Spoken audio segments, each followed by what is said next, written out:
Hi everyone, we're Melissa and Mark.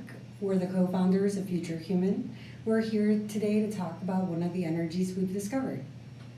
Yeah, we discovered that in addition to the trapped emotions that many of you probably are already aware of, something that Dr. Bradley Nelson has broadcast in his book, The Emotion Code, there are particular emotions that can get trapped in our body. Well,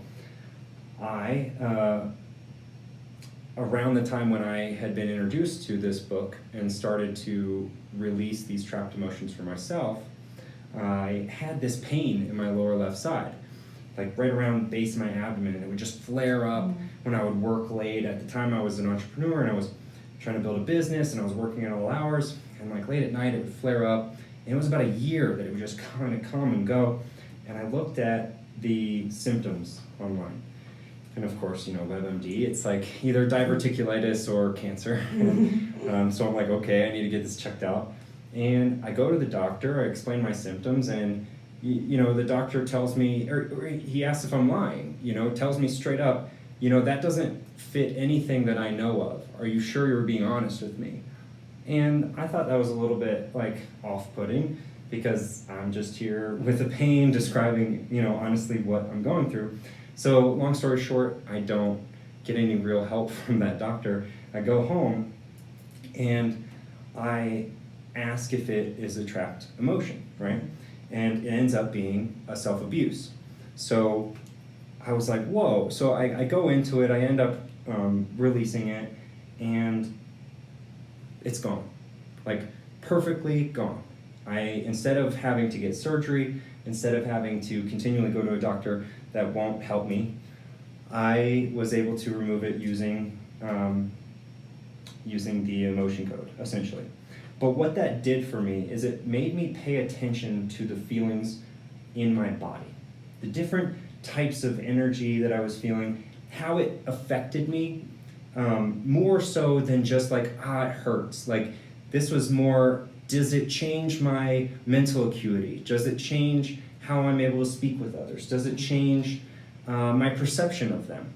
And this is how I started to determine there were other types of energies. I was like, whoa, you know, using this acute sensory ability that I just think that I have, I think you have it, I think there are a lot of people that have it. I don't think everyone has it as strong, just like some people are good at, you know, math, and some people are athletes, and, you know, maybe you're 8 foot tall and can play in the NBA, you know, like, there is a difference in our gifts, and I happen to have a very strong gift in being able to understand what was going on energetically with me.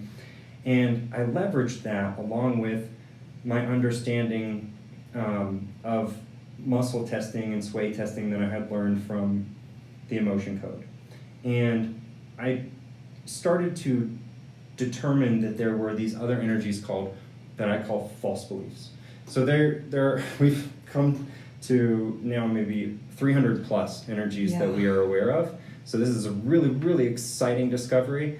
And they do a full range of things, but we want to start today on something that is quick for you guys to learn, and something we all experience and have already been aware of. So our beliefs, right?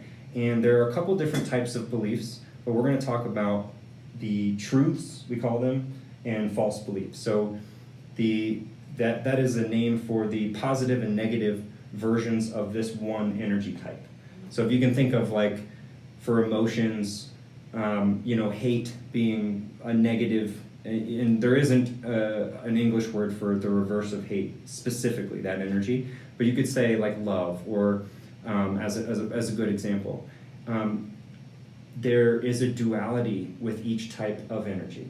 So these false beliefs, I started to use the similar process of testing, and I found that I had, you know, for example, an inherited false belief.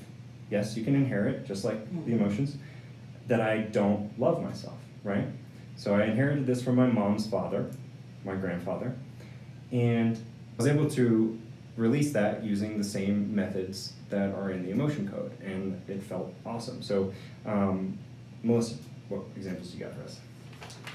Well, one that's been really important to me was a false belief that I had when I was 5 years old.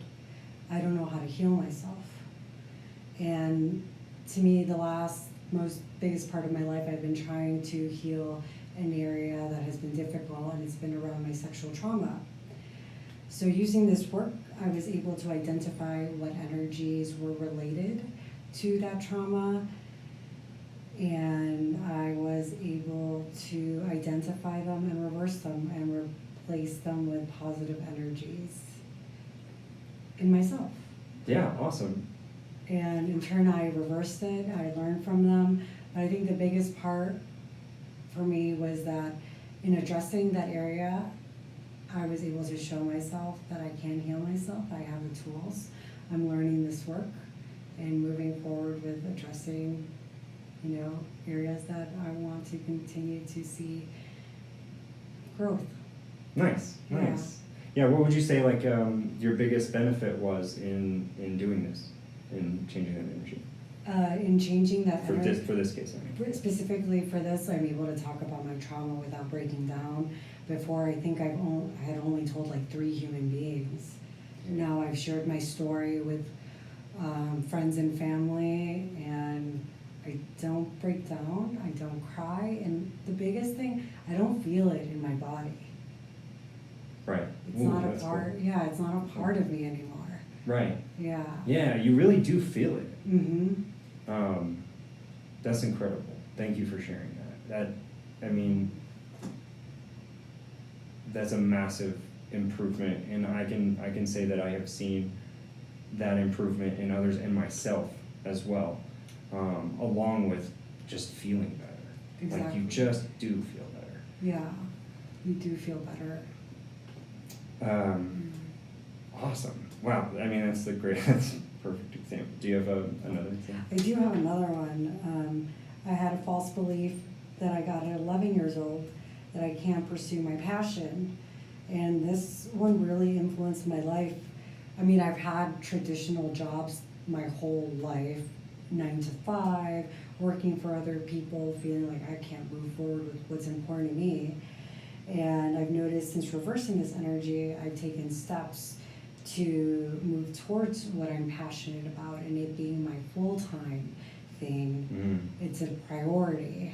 Mm-hmm. I'm able to take steps in that direction. Yeah, awesome. Yeah. Sorry, I'm gonna have about that. Cool. All right. So, great examples. Yeah, I found, a very simple one to piggyback, on the benefit of removing these and reversing is what we call it, when you create the positive and remove the negative. And we'll show you guys how to do that. I don't have enough energy, right? That was one that I had created, but it was related to an inherited one that I cannot enjoy myself, that I had inherited a false belief from my dad's mom. And so it was just a part of who I am, and you have to understand that these energies are a part of who you are, and maybe they don't dictate everything you do in isolation. The singular energy doesn't have that impact, but as a group, they all contribute to exactly what you do, what you think about, how you feel, what you're capable of in your interaction with the rest of this universe, because you are a conscious manifester. We as humans are insanely powerful beings if we know how to leverage the energies that our body, the most complex computing system, universe manifesting system there is, we can leverage our innate ability to create energy that manifests into this world through these types of energy upgrades. Awesome. Truths. With Mark and Melissa. Thanks, guys.